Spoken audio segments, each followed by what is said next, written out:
Alright, guys. So, this is going to be another review from a comic sent to me by my good friend Chris, and this time around we're going to be talking about Disturbed, Dark Messiah. So, yeah, this comic's a little more unconventional than the other books I have reviewed that were sent to me by Chris. So what is Disturbed, Dark Messiah? Well, this is part of a trend of music bands making comic books out of their band life. We've seen that with Baby Metal, we saw that a lot with Gwar, Metalocalypse. I think even... I know Corey Taylor did did a comic, but it was more like loosely based off of his Stone Sour album than actually based off the album. It was more like it took the same name, but he wanted to write it as its own thing. Anyway, I digress. So Disturbed fell into that, and using their mascot, the Guy, as the main character of this comic. It's also interesting to note that, like, it isn't like Joe Schmo writing this book or one of the band members writing this comic. That's another thing about this, is that it's not one of the band members. It's not David. It's not anyone else. It's an actual comic writer, which we don't get a lot with these. It's usually some Joe Schmo that knows the band or something of that matter, or it's one of the band members themselves. But this isn't a legit comic writer. That writer is Tim Seeley. Now, if that name doesn't sound familiar to you, Tim Seeley is the creator of Hack Slash, is an indie comic I absolutely love. He also has written comics for DC Comics, Marvel.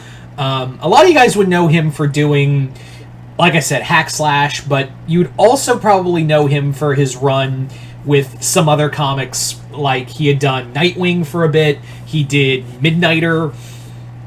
He's done a lot. So yeah, this gives it a little more credence that we're actually getting a legit comic writer for this book.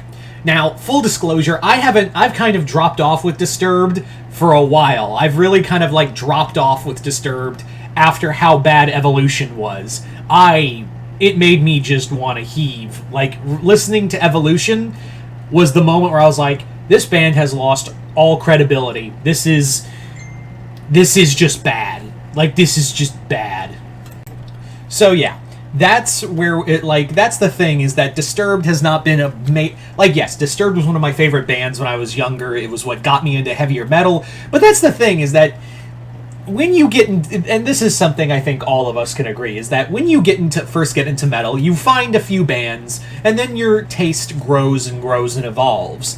And sometimes those bands that you grew up with evolve with you, and there are others who just don't. Disturbed kind of went 180 and went in another way. So, yeah, my love for Disturbed has been disturbingly low. If you're still a fan of the band, that's totally fine. I got no problem with you. Me personally, I just kind of lost faith.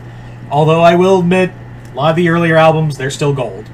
I even have a lot of faith. I did also enjoy their second to previous their one before Evolution. I like that one, but the moment and I'm sorry I'm turning this into an album review, but it's like stuff I don't get to talk about, so I just thought this would be a nice moment to really get some thoughts off my chest. But yeah, the whole thing, like, when I listened to that album, and I heard their cover of Sound of Silence, which I thought was great. I thought to myself, they're going to try to capture lightning in a bottle constantly now because of how big this cover got. And while it's a great cover, don't get me wrong, but the moment that song came out and how big it got and how large it became, it immediately made me go, whatever they do now, it's just going to be fame chasing now. And that's really bothersome to me. Lo and behold, I was fucking right. What can you do? So let's talk about the comic. So what is the comic about? So the comic doesn't really involve... Don't worry, it isn't like with Kiss or something where it's the band members and they have superpowers or some shit. It's actually, like I said, about the Guy, the main mascot of the band.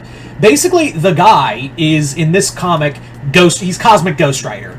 He's more or less an angry spirit that goes around to dying planets, takes over someone's body, and avenges and becomes the vengeful one. Yeah, he literally becomes like the song. So yeah, it's basically Ghost Rider in space. It's Cosmic Ghost Rider without the insanity. So we cover to a firefighter named Griffin DeSanto. I think that's his name. And DeSanto is this he's this young firefighter who believes in what's right, and after encountering a fire, he falls down a hole and then wakes up 20 years later, and now he is bonded to the Vengeful One. And the two of them have woken up in an era where big tech has taken over most of the world. And now they have to go stop it. That's really the comic, is that it's a 5-issue story, which, while it's well paced, don't get me wrong, it's very generic.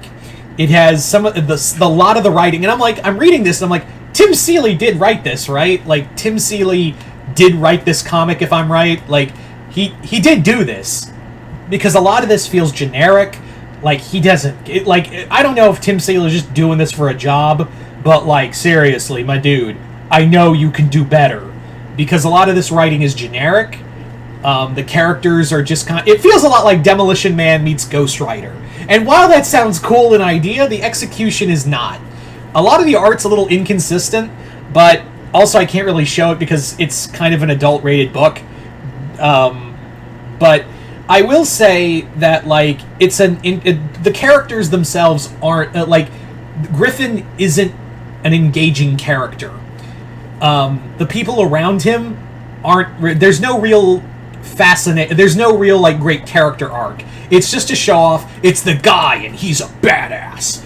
And yeah, the guy is a cool action figure. There's nothing really here that I can't find in a Ghost Rider book. Which, now that I think about it, Tim Seeley would actually be really good on a Ghost Rider book, just saying. But yeah, this book, it's eh. It's just really eh. It's just me. Now, I will say there is a cool twist in the third half of the book, but at the same time, I'm like, feels a little unwarranted and also just feels weird, but I do like where they went with it at the end. It's just to showcase a cool mascot and make it a actual character and whatnot. If you're a major fan of Disturbed, I'd say give it a look, but for others, it's a hard pass. There you go. I hate shitting on these books, but Chris always tells me to be honest with these reviews. So yeah, there you go. There's my review of Disturbed Dark Messiah. If you've read the book, let me know in the comments below what you guys thought of it. Comment below, let me know. Chris, thank you once again for the comic. Other than that, hope you all enjoyed this. I'm Mr. Multiverse. I'll see you next time in the Multiverse.